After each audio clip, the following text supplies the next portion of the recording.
Ata da primeira sessão ordinária de julgamento da 4ª Câmara de Direito Público, realizada no dia 1º de março de 2023, disponibilizada no dia 6 de março de 2023 e publicada em 7 de março de 2023, no Diário da Justiça Eletrônica de número 9.544, e até esta data não foi impugnada. Passa a apreciação do presidente da Câmara. Não havendo retificações que devam ser feitas, a ata será assinada oportunamente. Desembargador presidente, só uma informação. O Pois não. desembargador Fernando Lopes avisa que não pode participar da sessão hoje. Está em outra sessão. Ok, então vamos aguardar os processos do desembargador Fernando Lopes para oportunamente serem julgados.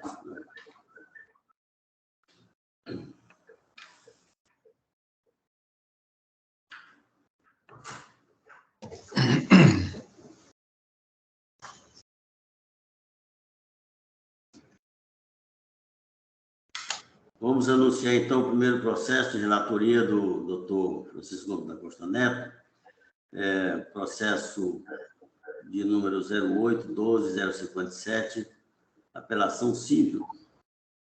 Não, aqui eu estou... Doutora Elisa, aqui está constando a apelação civil, né? Mas veja aí, anuncie, por favor, o primeiro processo. Aqui na minha pauta também está anunciando apelação civil.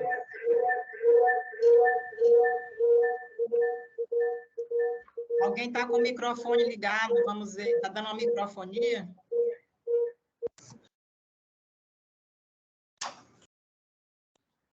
Presidente, bom dia. Eu vou tentar sair, porque eu acho que eu não estou sendo visto e está dando uma microfonia aqui. Só um instantinho, eu vou sair. Eu me permita, bom dia a todos. Eu creio que eu sei a origem da microfonia que está dando na sessão. Eu estou vendo que tem 2 aparelhos conectados à sessão com o nome de Vossa Excelência. Eu acho que é justamente... Eu não estou sendo visto, não é verdade? Está sendo.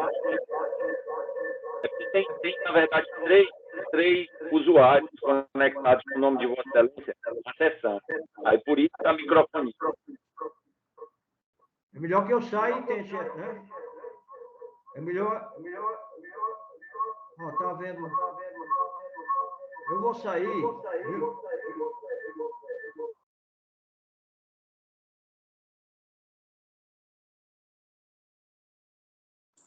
Parece que melhorou a microfonia. Com a palavra, o desembargador Alencar. Pode ligar aqui o meu. Melhorou.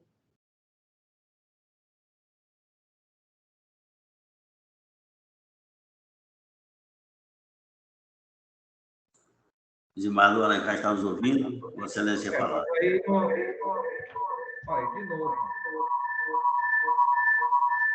Não sei o que está acontecendo, está horrível.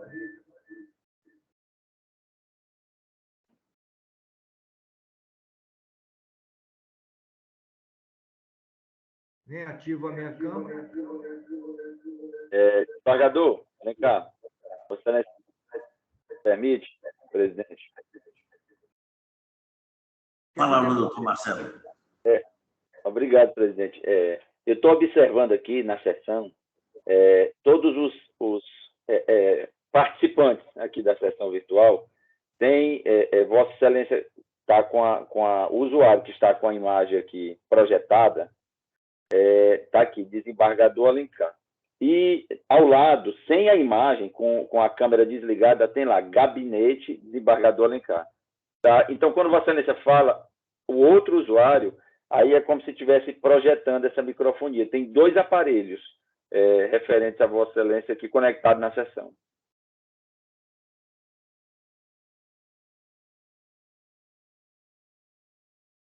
O microfone, desembargador, está desabilitado.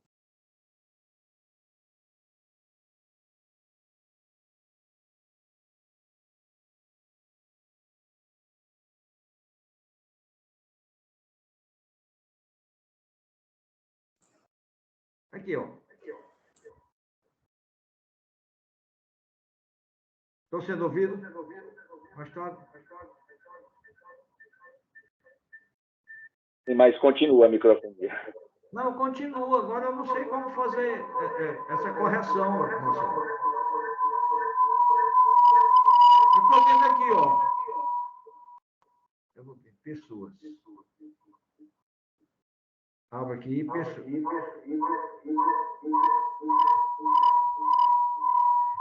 eu entrar em contato aqui com o gabinete, presidente. Vocês me ajudam aqui.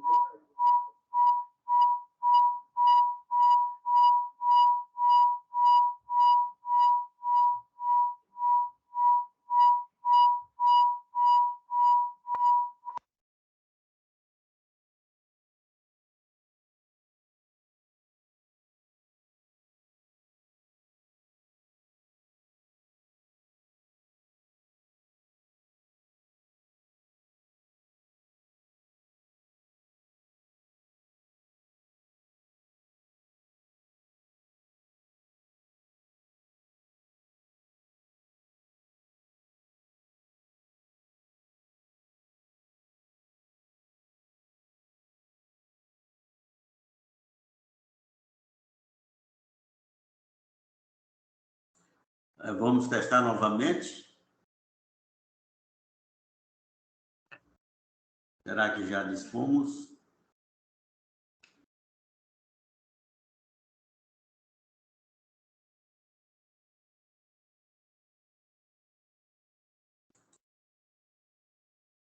Vamos aguardar o reingresso do desembargador Alencar.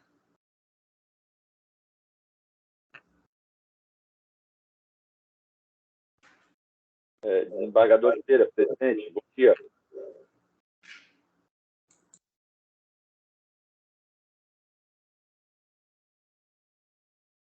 Estou lhe ouvindo, doutor Marcelo. Presidente, observando aqui a pauta, enquanto aguardamos o reingresso do desembargador Alencar, eu fazer uma sugestão a Vossa Excelência acerca da ordem dos trabalhos, o processo de número 1 e de número 4 da pauta. De número 4 é a relatoria de Vossa Excelência. Ambos versam matéria similar, que é fornecimento de medicamentos. Então, a sustentação oral que eu pretendo fazer é uma sustentação em bloco para abranger os dois processos, até para a gente otimizar o tempo. Até porque os demais processos também, 2 e 3, é da relatoria de desembargador Fernando Lopes, que, como a doutora Elisa falou, não estará presente nesta sessão. Então, seria uma única sustentação oral abrangendo esses dois processos, número 1 e número 4 da pauta, só para registro.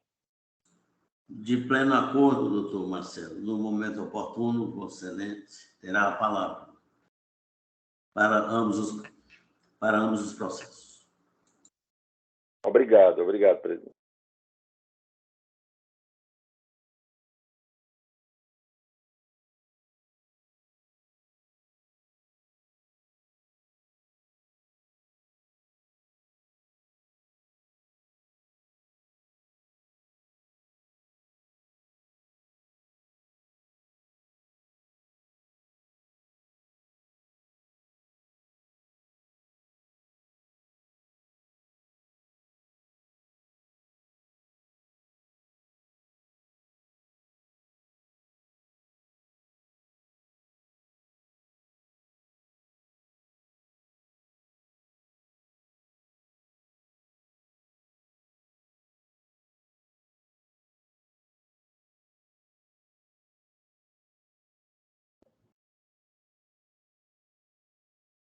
Bem-vindo, desembargador Alencar.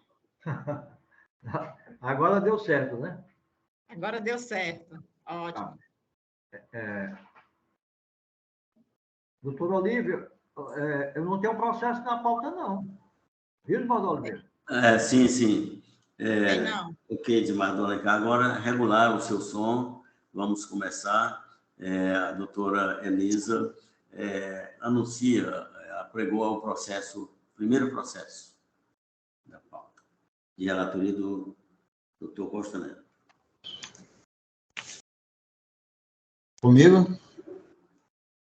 Primeiro processo É o 081-205-7, dígito 12, 2020.8.18.0140, apelação cível.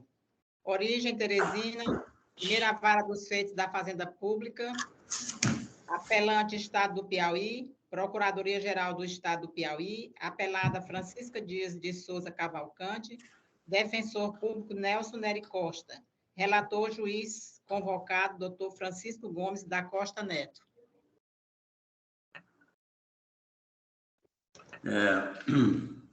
Doutor Costa Neto, com a palavra.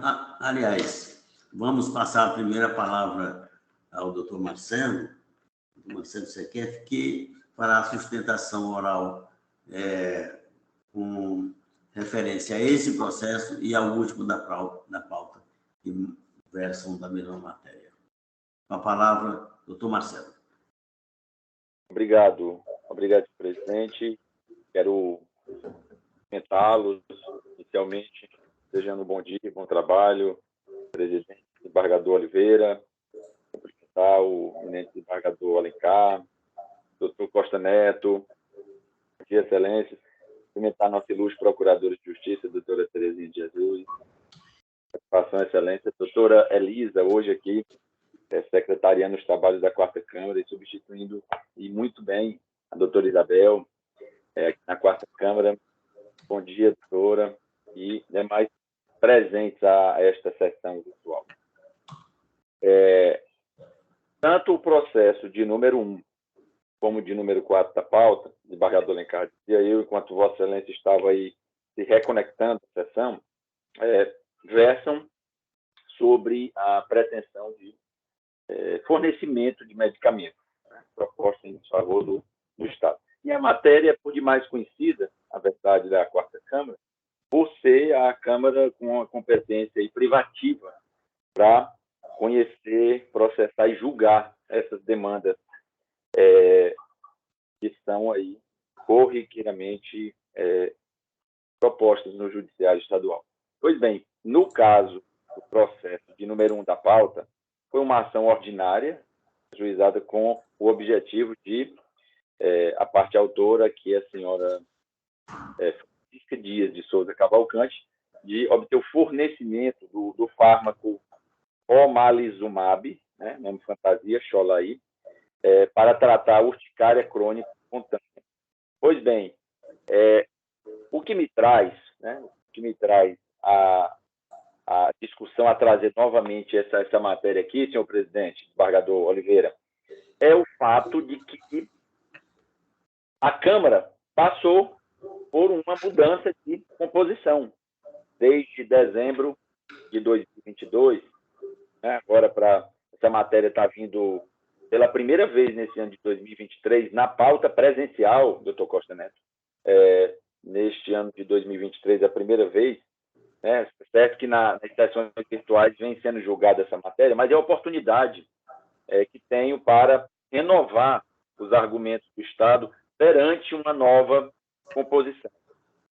Pois bem, a sentença, ao reconhecer, né, o dever do Estado de prestar essa política pública de saúde e, mais precisamente, fornecer o fármaco indicado aí na inicial, sustentou, fundamentou esse dever na ideia de solidariedade entre os entes federativos, né? Esse é o fundamento nuclear da determinação contida na parte dispositiva da assistência. Porém, aí eu trago aqui e venho insistir no argumento do Estado de direito público. Com a máxima vênia aí de eventuais entendimentos em sentido contrário, as decisões, né, as diversas decisões que têm sido proferidas acerca dessa matéria, elas têm passado ao largo, doutora Terezinha de Jesus, ela tem passado ao largo da devida consideração que se deve ter em relação à tese de repercussão geral firmada pelo STF no tema 793, né, naquelas matérias, aqueles processos que versam a pretensão de medicamentos ou tratamentos não incorporados ao Sistema Único de Saúde, principalmente na parte final da tese, a parte final da tese no tema 793. Então, eu volto a explorar esse tema justamente por entender que há que se dar a devida consideração à amplitude, desembargador Oliveira, que a tese firmada no tema 793 merece. E aí, qual é a tese fixada? Né? Qual o cerne da razão recursal do ente público?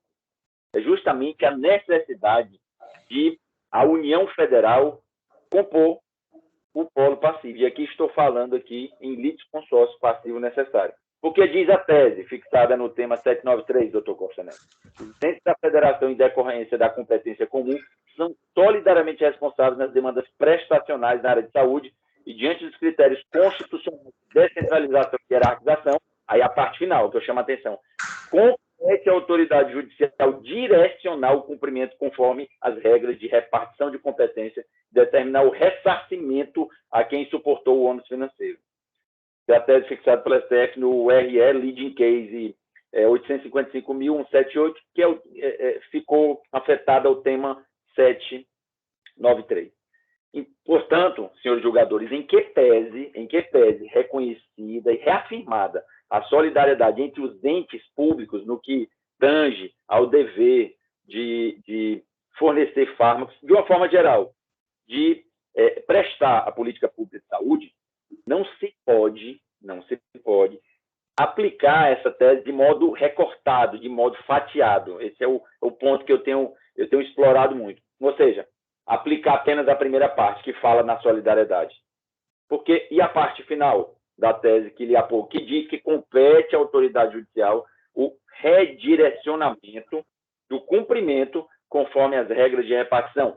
Esta parte final, ela resta aí, com a devida vênia, desconsiderada. A série de decisões que temos observado.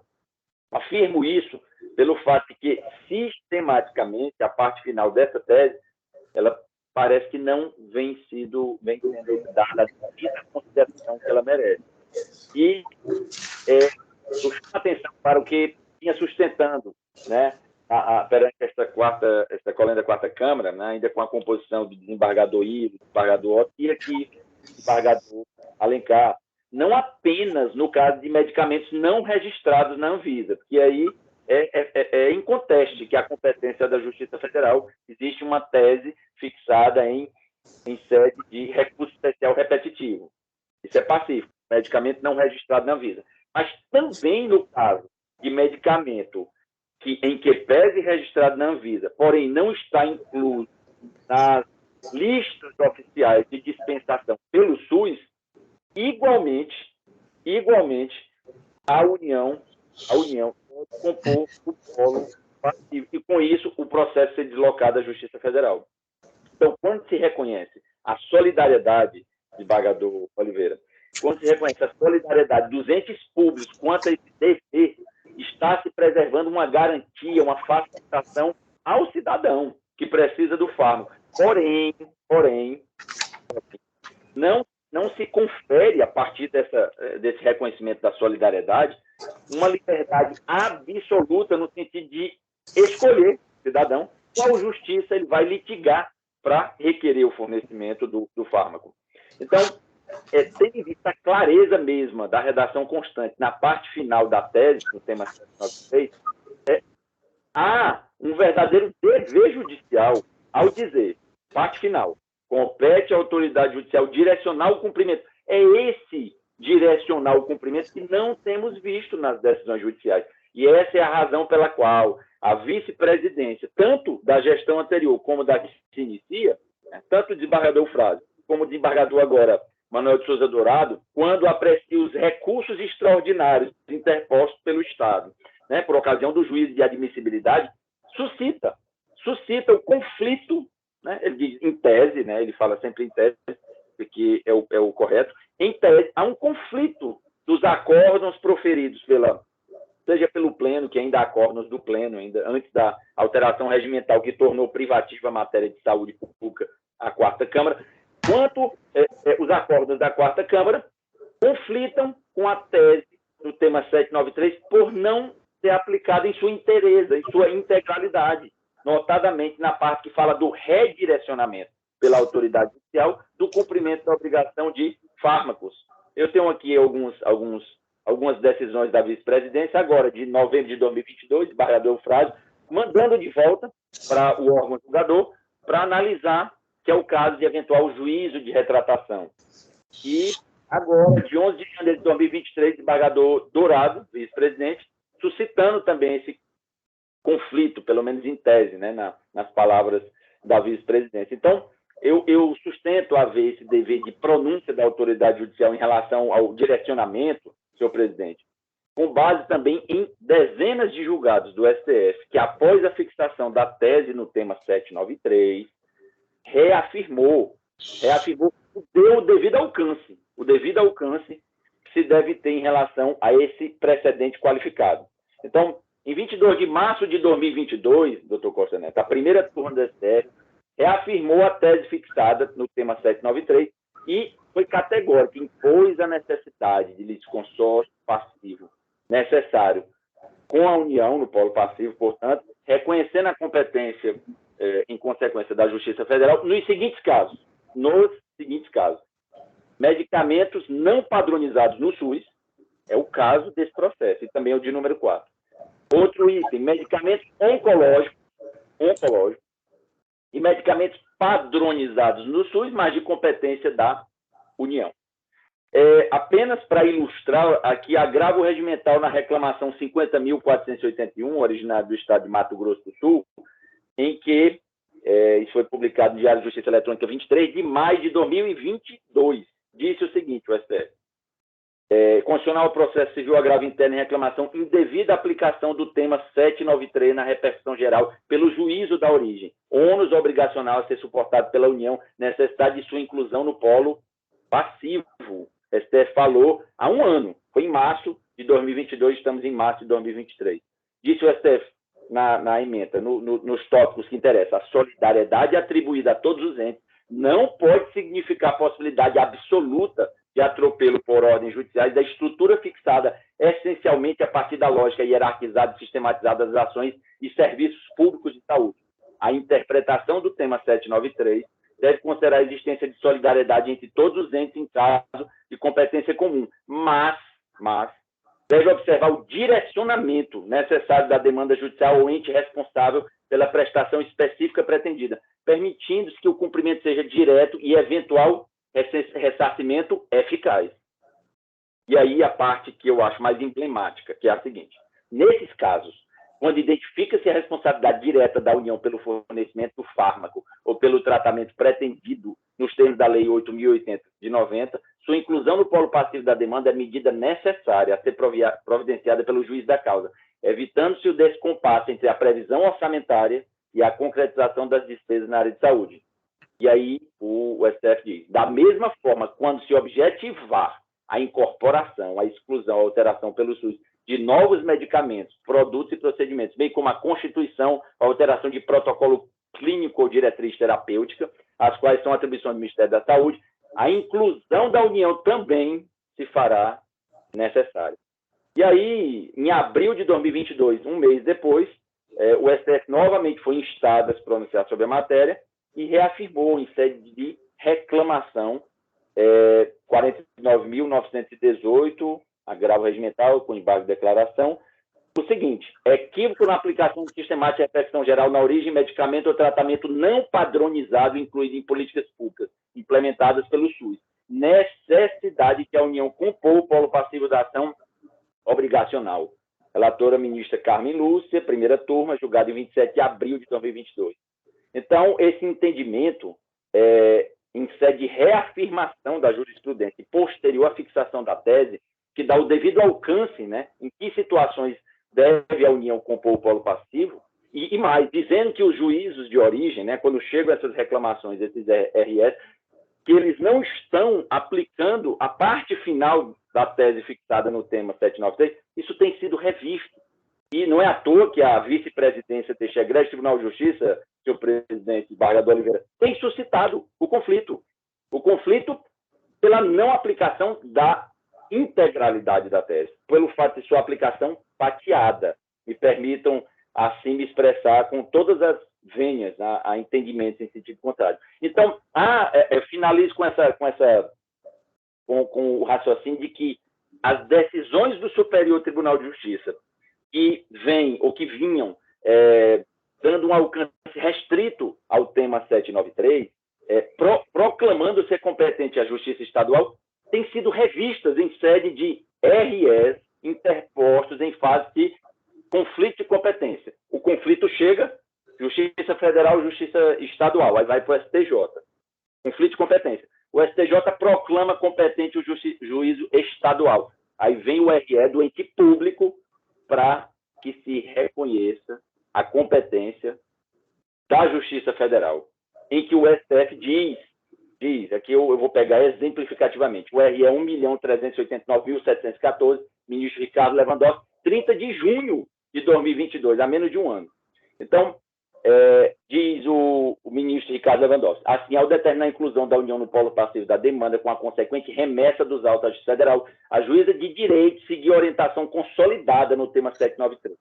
Isso posto que o Tribunal de Justiça local havia reformado e proclamado competente o juízo estadual. Então, Sua Excelência disse, o ministro, isso posto do provimento ao extraordinário para determinar a inclusão da União no polo passivo da demanda e reconhecer a competência da Justiça Federal para processar e julgar o feito originário. Aqui o RE 1.389.718, relator ministro Dias Toffoli, 29 de junho de 2022, e diversos outros RS em conflito de competência, reformando a decisão do STJ. E aí, agora, em junho de 2022, para ilustrar o panorama jurisprudencial, que é a guisa de conclusão, foi processado o incidente de assunção de competência. Relatou o ministro Gurgel de Faria, lá no STJ, que estabeleceu aí um entendimento dissonante em relação ao fixado pelo STF, dizendo incidente de assunção de competência. Que enquanto não se processa o mérito desse incidente de assunção de competência, número 14, diz o seguinte, o tema, tratando-se de medicamento não incluído nas políticas públicas, mas devidamente registrado na Anvisa, analisar se compete ao autor a faculdade de eleger contra quem pretende demandar, em face da responsabilidade solidária dos entes federados, e, em consequência, examinar se é indevida a inclusão da União no polo passivo, seja por ato de ofício, seja por intimação da parte para emendar a inicial.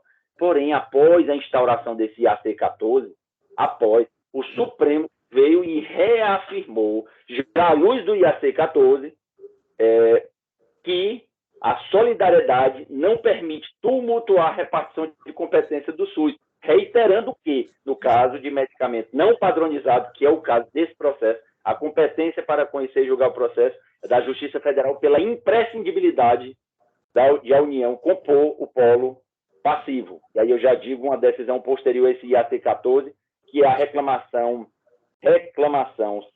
51.661 com agravo regimental, relatora ministra Rosa Weber, primeira turma, posterior a esse IAC. Então, senhores julgadores, finalizo dizendo que, sendo o STF o órgão superior máximo do Poder Judiciário, ao qual já decidiu em precedente vinculante pela necessidade de intervenção da União em processos versando o fornecimento de medicamento não padronizado, o entendimento firmado, alguns entendimentos firmados pelo STJ em conflito de competência, não tem o condão de alterar a força impositiva da tese já consolidada e reafirmada e dado o seu devido alcance pela Suprema Corte. Então, sendo em contexto que o fármaco vindicado pela parte autora não está incluído em atos oficiais do SUS, se requer, com base nos julgados aqui referidos, já agora, desse ano de 2022, que esta colenda quarta Câmara dê provimento ao apelo do Estado, determinando-se em estrita observância a parte final da tese no tema 793, o chamamento da União Federal ao Polo Passivo, com consequente deslocamento de competência à Justiça Federal. Muito obrigado a todos aí pela atenção.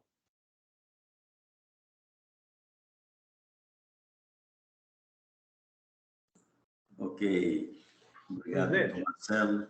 Pois não, Eduardo Alecado. Eu vou me antecipar ao voto do relator, porque eu vejo aqui no relatório que não há contratações, sem contratações. Mas nós estamos lidando com a Defensoria Pública, no outro ponto, a outra ponta da ação, do recurso. E eu queria saber do doutor Costa Neto se a Defensoria Pública foi intimada pessoalmente para oferecer quantas razões. Porque, normalmente, Marco Oliveira, aqui, nas questões relacionadas com saúde, com privativos da nossa Câmara, como todos sabem, a Defensoria jamais fica inerte a esses recursos. Então, eu gostaria, porque se não tivesse sido feito isso, ou seja, se não tiver havido a intimação pessoal do doutor Nelson Nery, aí nós vamos ter que chamar esse processo à ordem, inclusive porque essa preliminar é de suma importância. Nós temos discutido bastante esse tema, porque é uma sutileza muito grande, e o doutor Marcelo sabe disso. Quando, não está relacionado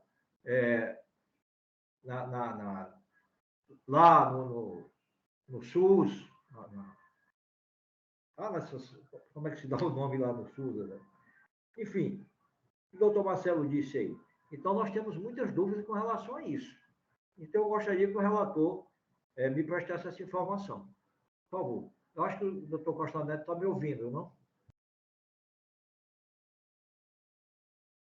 Sim, Excelência. Eu só queria que o senhor me desse um pouquinho de uns 2 minutos para me consultar aqui, já que eu lhe dou essa informação.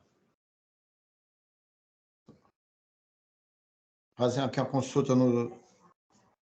Só um pouco instantezinho. Como eu já disse desde o início, quando eu passei a atuar aqui, que é o primeiro passo. Para mim, é o primeiro passo. E o primeiro passo nós temos que dar certo. Aliás, nós, como julgadoras, de forma geral, temos sempre que dar o passo certo. E, principalmente neste momento em que eu estou iniciando. Então, só queria tirar uma dúvidazinha aqui na consulta, já que eu volto aqui, lhe dou. Não demora 2 minutos.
Presidente, desembargador Oliveira, me permite? Pela ordem. Pois não, doutor Marcelo. Para contribuir com essa dúvida aqui suscitada pelo eminente desembargador Alencar, doutor Costa Neto, eu observo aqui que a sentença ela foi proferida aqui no dia 13 de dezembro de 2021, e analisando a aba expedientes do PJE, consta que, vinculada ao ato sentença, a senhora Francisca Dias de Souza Cavalcante, tá, que representante da Defensoria Pública do Estado do Piauí, expedição eletrônica 14 de dezembro de 2021, ou seja, dias após a prolação da sentença, o sistema registrou ciência em 21 de janeiro de 2022. Intimação eletrônica, porque, enfim, intimação é pessoal, mas como o processo tramita eletrônico, a intimação se dá pelo meio eletrônico. E aqui foi verificado o sistema registrou ciência, ou seja, 21 de janeiro de 2022. Consta como sendo intimado, assim, pelo que consta no PJE. Doutor Marcelo, acho que eu não me fiz entender. Vossa Excelência apelou. Não, contra razões, que eu digo, contra razões. O senhor falou na sentença. A intimação Sim, da sentença. Não estou discutindo a intimação da sentença. A sentença da sentença. Entendi. Perfeito. Da sentença, claro que o doutor, que a intimação se fez do jeito que teria que ser feita. Da apelação que Vossa Excelência intentou, não sei se foi Vossa Excelência ou outro ilustre procurador, é que me parece que não houve a intimação pessoal da Defensoria Pública, que seria obrigatória. Eu localizei. Tem esse movimento também, desembargador. Está aqui no intimação 3981-429, referente à determinação judicial para apresentar contrarrazões, ela tinha até 9 de março de 2022. Tá? Que o sistema registrou ciência em 21, pelo menos consta aqui, expedição eletrônica 15 de 12 de 2021. E aí, o sistema registrou ciência. Está aqui, time-se a parte autora para querendo apresentar contrarrazões ao recurso de apelação no prazo legal, 15 de dezembro de 2021.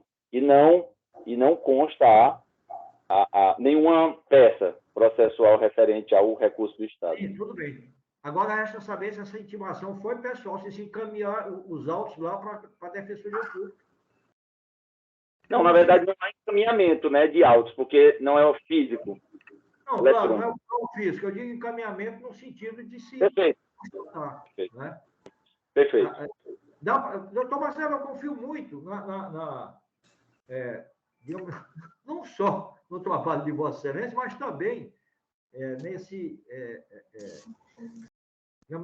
entendimento dessas intimações eletrônicas. Pode-se concluir que a Defensoria Pública foi intimada pessoalmente, tal qual está aí? Eu e o doutor Costa Neto, pode-se concluir por isso? A Secretaria certifica essa intimação eletrônica? Porque se não tiver isso, nós não podemos prosseguir com esse julgamento, até ter a certeza. Porque, viu, Osvaldo Oliveira? Sim. Entendeu?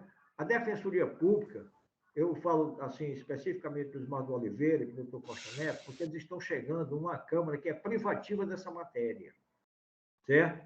Diferentemente do que se passa nas câmaras que o Osvaldo Oliveira já ocupou.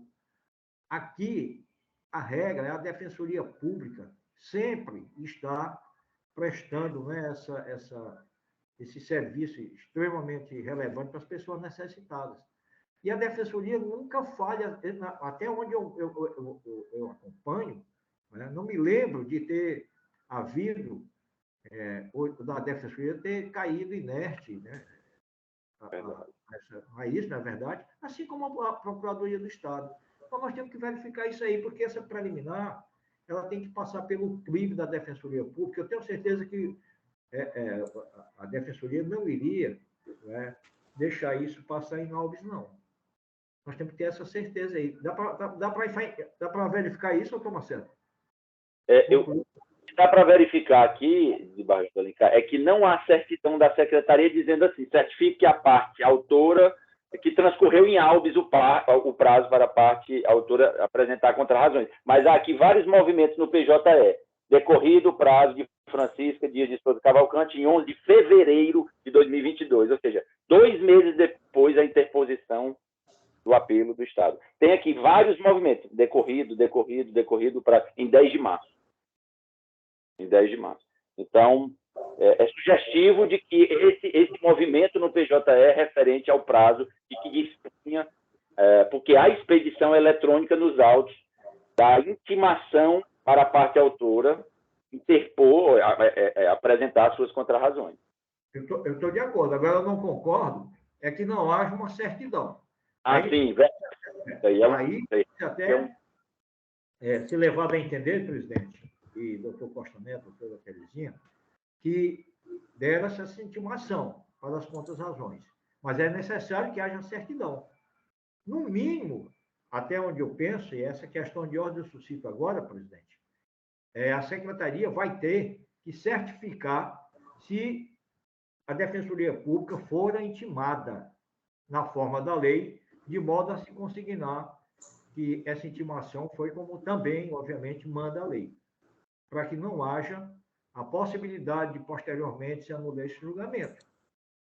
É a questão que eu suscito agora. Se vai ser aceito ou não, gostaria que Vossa Excelência ouvisse as partes e o Ministério Público precedendo a ambas. Ou melhor, as partes não. O doutor Marcelo, depois, porque, infelizmente, a Defensoria não está presente. Mas há o Ministério Público nesse caso. Presidente, só para uma última contribuição, antes de abrir o debate, a doutora Terezinha se manifestar, o relator, o doutor Costa Neto, uma última contribuição, se Vossa Excelência me permitir. Sim, doutor. Essa dúvida e essa preocupação louvável do desembargador Alencar, né, que diz com o devido processo legal, ela pode ser facilmente sanada bem aqui, quando analisamos a intimação 22.93.82.3, lançada no PJE. Quando a gente clica na aba expediente, na tramitação em primeiro grau, tem o seguinte: ato ordinatório, intime-se a parte autora para querendo apresentar contra-razões ao recurso de apelação. Teresina, Piauí, 15 de dezembro de 2021. Aí, quando vamos na aba expediente, né, mais uma vez, verificamos aqui, o sistema registrou ciência, 21 de janeiro de 2022. Prazo para a defensoria se manifestar, 9 de março de 2022. 9 de março era o prazo, a expedição eletrônica, não é remessa de autos físicos. Aí, se o prazo era 9, vejamos o que aconteceu até o dia 9. Tem lá, decorrido, 4 vezes. Decorrido o prazo de Francisca Dias de Souza Cavalcante decorrido em 9 de março de 2022, às 11h59 da noite. Ou seja, tem a intimação para apresentar contra-razões e tem não tem a certidão lavrada pela secretária da primeira vara da Fazenda Pública, dizendo que transcorre em auto, mas tem um movimento lançado, decorrido o prazo de Francisca Dias de Souza. Se a falha e a exigência for de que haja uma certidão formal lançada, que com a devida vênia, não acredito que isso seja, a exigência não seja esse ponto, né? Consta, pela leitura do PJE, dos expedientes lançados no sistema, claramente a comprovação de que ela tanto foi intimada, como transcorreu em habeas o prazo para a apresentação de contrarrazões. Facilmente podemos aferir aqui por uma análise do PJE, primeiro grau. Eu vou continuar na minha preocupação. Já acho até que o doutor Marcelo foi muito claro, muito preciso, e já expôs as suas razões para que essa questão de ordem não seja aceita. Certo? Concorda, doutor Marcelo? Praticamente você já disse isso. Aqui é só uma questão de posição nas manifestações, porque eu gostaria de ouvir a doutora Terezinha e, obviamente, o relator e Vossa Excelência, para que a gente, se a questão de ordem for suplantada, a gente prossegue com o julgamento. Se não, manda-se consignar, ou, pelo menos, chamar o processo à ordem para que a secretaria da primeira vara, que a secretaria certifique se essa intimação foram feitas de forma regular. Mas, para mim, é apenas a certeza de que nós devemos colocar toda e qualquer possibilidade de se suscitar uma nulidade às claras. Resolvê-las aqui. É o momento. Essa é só a minha preocupação, presidente. Por favor. O indagador desembargador Alencar, eu estava aqui também pesquisando no processo do qual eu assumi a relatoria e terminei deixando de aferir bem a fala de Vossa Excelência, desembargador Alencar. Vossa Excelência entende que a intimação deve ser pessoal? Não, sim, claro que é, mas por via eletrônica não é envio de autos, que não tem mais autos físicos. É a certeza nos autos de que a defensoria fora intimada regularmente. Não há essa certidão da secretaria. O doutor Marcelo deduz aí nas razões dele que pode concluir pela regularidade da intimação, na medida em que há passos eletrônicos que levam a esse entendimento. Ainda assim, eu me preocupo, porque eu nunca me deparei, e aqui já vem uma questão subjetiva, eu nunca me deparei com a ausência de contras-razões da Defensoria Pública. Não me lembro, acho que nem o doutor Marcelo lembra-se disso aqui na Câmara de Direito Público, que é a privativa. Não me lembro. Então, por isso é que me preocupa, porque há aí, desembargador, uma tese de suma importância, que vai implicar, se aceita, na remessa destes autos à Justiça Federal. E já há decisões aqui conflitantes, tanto que o doutor Marcelo foi muito incisivo, enfático, em mostrar que as duas vice-presidentes, aqui terminou com o mandato passado e aqui se inicia recentemente, tem essa preocupação de devolver os autos à corte para que se faça o juízo de retratação ou não. Ok, presidente? Difícil compreender? Sim, excelência. Então, eu vou ouvir o Ministério Público, a doutora Terezinha, acerca da questão de ordem oposta por Vossa Excelência, com relação à intimação do Ministério Público, mas eu lembro que o desembargador doutor Costa Neto ainda não informou com relação a essa certidão. Da Defensoria Pública. Pois é. Bem,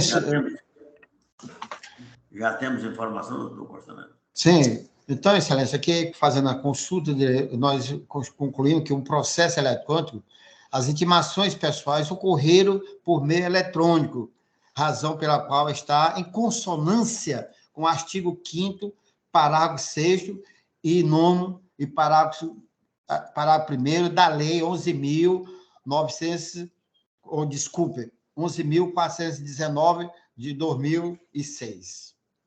Ato voto favorável, e aqui também deve dizer que a nossa decisão é voto favorável pela parte que não há nulidade sem prejuízo.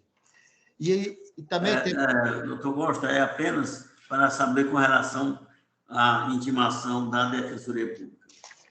Pois é, então aqui, realmente, o que se tem notícia é que ele foi só intimado por meios eletrônicos. Perfeito. Obrigado. Pois não, o relator está assumindo a responsabilidade de consignar essa intimação.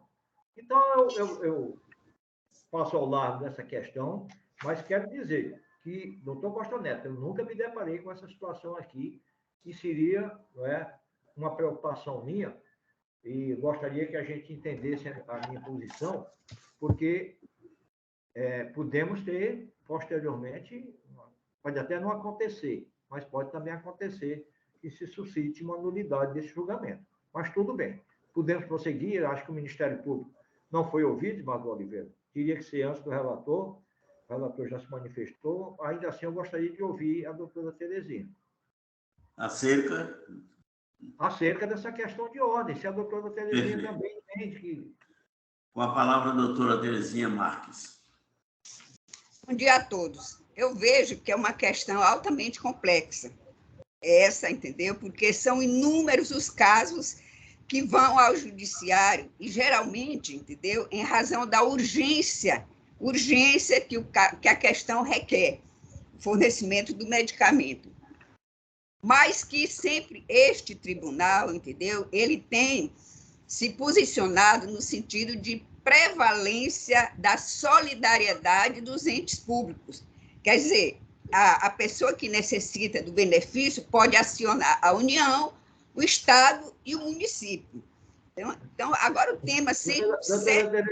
Doutora Terezinha, desculpe, eu acho que esse trabalho da gente, na forma como está se fazendo agora, talvez não... Na verdade, o que eu estou querendo nesse momento é apenas saber se a senhora entende que houve intimação regular da Defensoria Pública, como o relator informa que sim, praticamente já votando, como o doutor Marcelo assevera que sim, né? Já tendo dado as razões dele. E eu acho que deveria haver uma preocupação maior para que a Secretaria certificasse. Mas o doutor Costa Neto, inclusive, mencionando aí o dispositivo de lei, eu respeito o posicionamento dele, mas me preocupa, de qualquer maneira. Mas, de qualquer sorte, pode prosseguir o julgamento, porque eu pressinto, né, que essa minha preocupação vai ser suplantada pelo relator e provavelmente pelo desembargador Oliveira, embora ele não tenha se manifestado. Mas é importante que a senhora sempre se manifeste, porque a senhora sabe que nós temos para o Ministério Público toda a atenção possível e sempre levamos em consideração os seus opinativos. Só isso. Eu entendo que sim. Eu entendo que a Defensoria Pública foi regularmente intimada, porque o processo eletrônico está aí, é para todos. Não pode ser simplesmente a Defensoria Pública ter que ser intimada obrigatoriamente, pessoalmente, não. Eu acho que a intimação eletrônica é válida. Em razão disso, podemos continuar. Não é bem assim também, não. Ministério Público, Defensoria Pública e Procuradoria-Geral do Estado têm lá as suas prerrogativas. Né? Sei que tem, mas o processo eletrônico está aí em pleno vigor, entendeu? Então, essas questões estão sendo afastadas, questão de intimação pessoal, tudo eletrônico. Eu concordo com o doutor Marcelo, que a Defensoria Pública foi devidamente intimada e que a intimação é válida. Eu vou votar com relação à questão de ordem, entendendo que hoje o processo eletrônico é a tônica da prestação jurisdicional. É admitido, né? Enfim, como forma correta de andamento da marcha processual em si. É de certo que eu vou desacolher a necessidade de intimação pessoal para validar a certidão de intimação da Defensoria Pública, conforme a certidão afirmada aí pelo doutor Costa Neto. Aliás, o meu processo também tem a certidão nesse mesmo teor. Pois não. Eu vou me render, naturalmente, a maioria, mas eu não estou tratando de intimação pessoal, não, que eu sei que o processo eletrônico não tem intimação pessoal propriamente dita, como no ofício. Eu não estou tratando disso, não. Estou tratando de uma ausência de uma certidão que deveria ter sido lançada nos autos eletrônicos. E não tem. Essa é a minha preocupação. Então, deve-se corrigir a secretaria para que a secretaria comece a fazer por onde não fique resquício de dúvida em relação a um passo importantíssimo de um processo, que é a certeza da intimação das partes, sob pena de nulidade do julgamento. Essa é a minha preocupação. Em tempo nenhum, pelo contrário, eu sou um dos que aplaudem a existência do processo eletrônico. Quanto não se simplifica e quanto não se agiliza o processo em si, inclusive os recursos. Pelo amor de Deus, longe de mim está deixando transparecer aqui que eu estou no tempo dos dinossauros. De maneira nenhuma. Não quis dizer isso, mas eu só queria... Então, se entende que houve a intimação regular, vamos a preliminar de necessidade de remessa dos autos à Justiça Federal, tendo em vista as ações do doutor Marcelo, relacionadas com essa preambular. Pronto, está resolvida a questão de ordem. Vamos ver se eu entendi bem. Eu entendi que Vossa Excelência propugna pela devolução dos autos para que haja a intimação pessoal da Defensoria. Eu não estou falando de intimação pessoal, não há intimação pessoal. Eu vou ser, mais uma vez, tentar ser claro. Não há intimação pessoal no processo eletrônico. Eu sei tanto quanto Vossa Excelência, quanto qualquer um dos que estão aqui. O que há é a necessidade de se ter uma certeza absoluta de que a Defensoria, quando for o caso, de que a Procuradoria-Geral do Estado, quando for o caso, de que o Ministério Público, quando for o caso, foram intimados de forma a não deixar dúvida quanto a essa intimação. E me parece que não existe isso. Porque, inclusive, o relator coloca, sem outras razões. Por que não se coloca assim? Sem outras razões, porque irregularmente intimada a Defensoria não se manifestou. Começa a dúvida daí. É uma sugestão, inclusive, do doutor Costa Neto, que vem, e eu concordo plenamente com ele, está vindo para cá. Né? Sempre que houver intimação da parte que deveria ser intimada, e ela não responder, eu faço isso nos meus relatórios, nós temos afastamento com a do Oliveira. Tenho certeza. Embora regularmente intimada, a parte deixou correr em náuseas o prazo para as outras razões. E não tem isso no relatório, foi daí que começou a minha dúvida. Mas está acabada, entendeu? O relator já disse que há intimação, é regular, a doutora Terezinha ratifica esse entendimento do relator, Vossa Excelência corrobora, então vamos para frente. Mas eu não estou querendo intimação pessoal, não. Eu estou querendo intimação certificada, de modo a não deixar dúvida. É isso que eu quero. E não está neste caso aí, mas eu aceito a ponderação do relator. Com a palavra o doutor Costa Neto. Existe uma certidão de intimação, doutor Costa Neto? Está sem som, Excelência. Em que pese a manifestação do desembargador Alencar, aqui estou com documentação do PJE, que está bem explícito, bem direitinho aqui, ó. O sistema registrou ciência, em 26 de 5 de 2022, às 23 horas e 59 minutos. Então, acho que eu não entendo necessidade dessa certidão do cartório dizer que foi ou não foi intimada. É o meu modo de ver. Está bem aqui, no expediente do PJE, está bem claro. O sistema registrou ciência em 22 de 5 de 2022, às 23 horas e 59 minutos. Pois pronto, doutor Costa. Agora, da próxima vez, eu sugiro que o ilustre colega, né, ponha no seu relatório que houve a intimação regular e a parte deixa correr em branco o prazo para responder. Né, para não suscitar mais nenhum tipo de dúvida, não só minha, mas de quem quer que leia o relatório de Vossa Excelência. Certo? Poderá ser. É isso que eu quero. O senhor quer Poderá que... ser corrigido Vai pela aqui forma, muito né? mais uma sugestão, e não a correção de Vossa Excelência. Longe de mim corrigir. Vossa Excelência. E aí, Então, Vossa presidente, Excelência, posso ler o relatório já? Agora? Vossa Excelência prossegue com o voto. Acho Não voto. desnecessária a leitura do Relatório. Então, vamos aqui ao voto. O relatório Obrigado, Vossa Excelência. Você pode passar o voto. Sim. Presidente dessa Câmara. Não preciso mais cumprimentar todos, que já cumprimentamos. Voto. Quanto ao juiz de admissibilidade, preenchidos os pressupostos legais, conheço da apelação.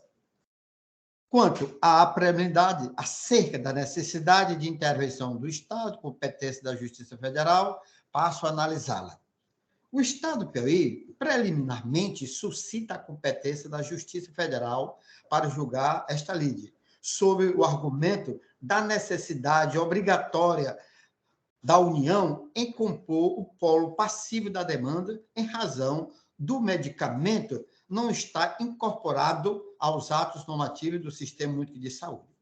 O presente caso versa sobre tratamento de saúde de que necessita a autora ora apelada, portadora de urticária crônica espontânea grave com angioedema, segundo o laudo assinado pelo médico dermatologista Dr. Jesuíto Montorio Souza Danta. Diante da ineficiência de inúmeros outros tratamentos médicos, o referido especialista prescreveu que o medicamento Solair é necessário e indispensável ao tratamento de saúde da pelada. A priori, os entes da federação, em razão da competência comum, são solidariamente responsáveis nas demandas prestacionais na área de saúde.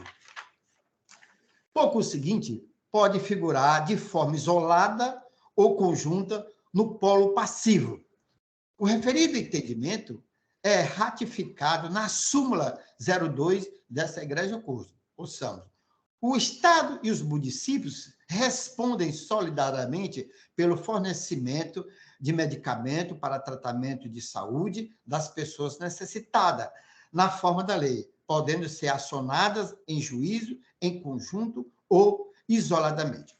Destaco ainda o teor da súmula 006 deste Egrégio Tribunal. A Justiça Estadual é competente para processar e julgar ação contra o Estado e os municípios piauienses que tenham como objeto o fornecimento de remédios indispensáveis à promoção, proteção, recuperação da saúde de pessoas necessitadas na forma da lei. Fecha aspas. Com relação à responsabilidade dos entes federados, quanto ao medicamento não padronizado incorporado no remanente SUS, percebe-se que o entendimento ainda não está pacificado no âmbito do Superior Tribunal Federal e no Superior Tribunal de Justiça.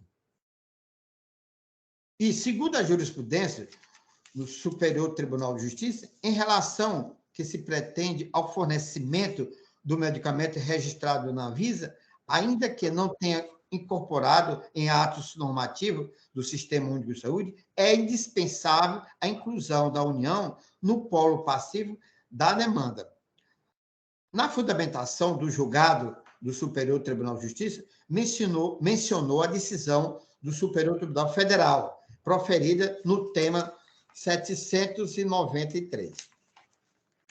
Com relação a essa decisão, o Superior Tribunal Federal, no julgamento no tema 793, da sistemática de recuperação de repercussão geral, reafirmou a jurisprudência deste insigne Tribunal de Justiça, no sentido de afirmar a responsabilidade solidária dos entes federados quanto ao dever constitucional de prestar assistência à saúde.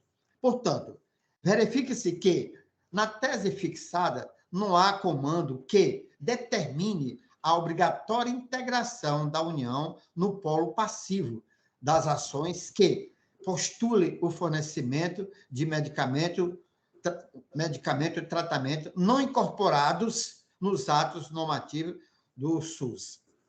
Ocorre, contudo, que, no caso recente, o Supremo Tribunal Federal afirmou ser solidário à inclusão da União no polo passivo de demanda, na qual se pede o fornecimento gratuito de medicamentos registrados na Anvisa, mas não incorporado aos protocolos clínicos e diretrizes terapêuticas do Sistema Único de Saúde. Em razão da controvérsia acerca do assunto, no âmbito dos tribunais superiores, revelada por meio de decisões já mencionadas no Supremo Tribunal Federal, reconheceu a repercussão geral, o tema reconheceu a repercussão geral do tema no ano de 2022. No entanto, o tema ainda não foi julgado. Apesar da controvérsia, em caso semelhante ao analisado, o excelentíssimo desembargador Otomaro Lustosa, integrante que esteve aqui na nossa Câmara, suscitou, no ano de 2022, conflito de competência número 18758 Piauí, originário de um mandado de segurança, a fim de que fosse solucionada a divergência. Na situação, o Superior Tribunal de Justiça decidiu pela inexistência de litisconsórcio passivo necessário e, via de consequência, pela manutenção da competência da Justiça Estadual para julgamento e processamento do feito. Não obstante, a celeuma sobre o tema, o entendimento até o presente momento majoritário é no sentido de não obrigatoriedade da presença da União nas demandas de fornecimento de medicamento registrado na Anvisa, mas ainda não incorporado nos atos normativos do SUS. Cabe ressaltar, porém, que a única hipótese em que haverá a necessária inclusão da União no polo passivo da demanda, conforme jurisprudência pacificado no Supremo Tribunal Federal, é nas ações que demandam o fornecimento de medicamento sem registro no Anvisa. Na hipótese, observe que o medicamento Solair possui registro na Anvisa, portanto, não sendo obrigatória a inclusão da União no polo passivo da ação e a consequente remessa dos autos à Justiça Federal, considerando o entendimento jurisprudencial nas Cortes Superiores sobre a matéria. Logo, rejeito a preliminar. Do mérito. No tocante ao mérito, o Estado do Piauí afirma que não houve... Presidente. Com relação à preliminar, desembargador Alencar. Pois não. Doutor Costa, até assim, Vossa Excelência rejeitou a preliminar, que é o primeiro passo deste processo, só poderemos entrar no mérito se a preliminar, obviamente, não prevalecer, e aí sim é que Vossa Excelência poderá entrar no mérito. Desculpa aí. Não está fácil chegar, digamos assim, a um ponto pacífico, ou não se suscitar uma discussão mais aprofundada. Mas eu estou já aqui há algum tempo nesta Câmara de Direito Público, privativa dessas questões relacionadas com saúde, e sempre tomo também, digamos assim, por luz, as decisões do desembargador Otto, como tomava do desembargador Fernando e do desembargador Igor. Por quê? Porque todos nós vivenciamos isso aqui, não é? Em quase todas as sessões. E o meu pensamento sempre convergiu para o entendimento que o relator manifesta agora, no sentido de que só se faria, se haveria obrigatoriedade de intervenção da União se o medicamento não tivesse registro na Anvisa. Certo? O simples fato de que não esteja lá nos protocolos do SUS, ou no chamado RENAME, não implica em que se tenha que chamar a LIDE a Justiça Pública, a Justiça Federal. Ou melhor dizendo, a União para ir para a Justiça Federal em função disso. Portanto, eu acompanho o relator na rejeição da preliminar, presidente. Acompanho igualmente. Prossiga, doutor Costa Neto. Ok, obrigado, excelência. No tocante ao método, o Estado do Piauí afirma que não houve o preenchimento dos requisitos exigidos no tema 106 do Superior Tribunal de Justiça para a concessão do medicamento. Conforme já declinado acima, a autora ora apelada faz prova de que é portadora de urticária crônica espontânea grave em angiodema, segundo o laudo médico, segundo assinado por médico e cardiologista, e de que, diante da ineficiência de inúmeros outros tratamentos, haveria a necessidade do uso do medicamento Xolair. O NatJus também atestou tal circunstância. Assim, resta preenchido o primeiro quesito. Quanto ao segundo quesito, a capacidade financeira da autora apelada resta também evidente. Inclusive, foi assistida pela Defensoria Pública do Estado para garantir seu direito. Por último, na forma destacada em tópico anterior, o fármaco possui registro válido na Anvisa.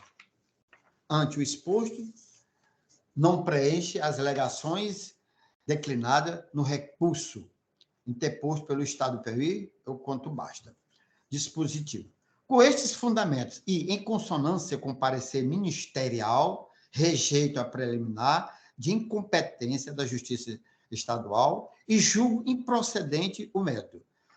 Daí, nego o provimento ao recurso interposto pelo Estado do Piauí, sem honorários de sucumbenciais recursais em favor do Estado, pois não definidos na origem, conforme jurisprudente do Superior Tribunal de Justiça. Preclusa as vias impugnativas, desse baixa. É como voto. Desembargador Alencar. Presidente, obviamente, né, que eu acompanho o relator, mas dentro da forma como eu geralmente nego o provimento às apelações. Né? Então, eu geralmente simplesmente digo que mantém, e aí eu concordo com o relator, né, a sentença, negando, consequentemente, provimento à apelação em consonância com o Ministério Público, pura e simplesmente.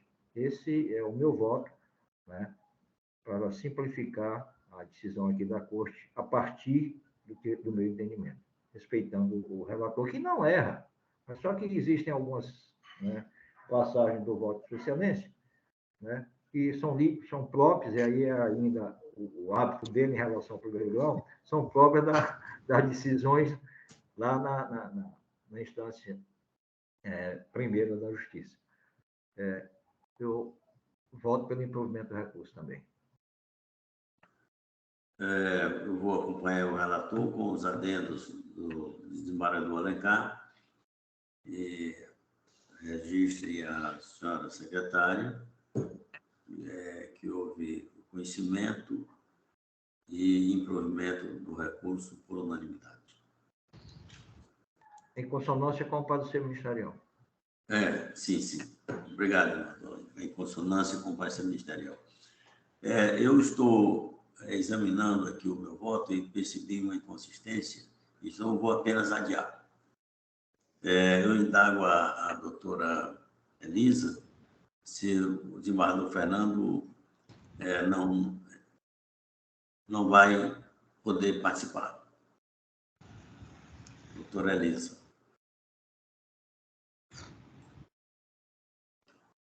Desembargador, houve uma falha na comunicação. O senhor está pedindo para mim fazer o pregão dos 2 processos que serão adiados? Não, absolutamente. Eu estava ditando aqui a conclusão do voto, doutor Costa Sim, Neto. anotei, sim. Perfeito.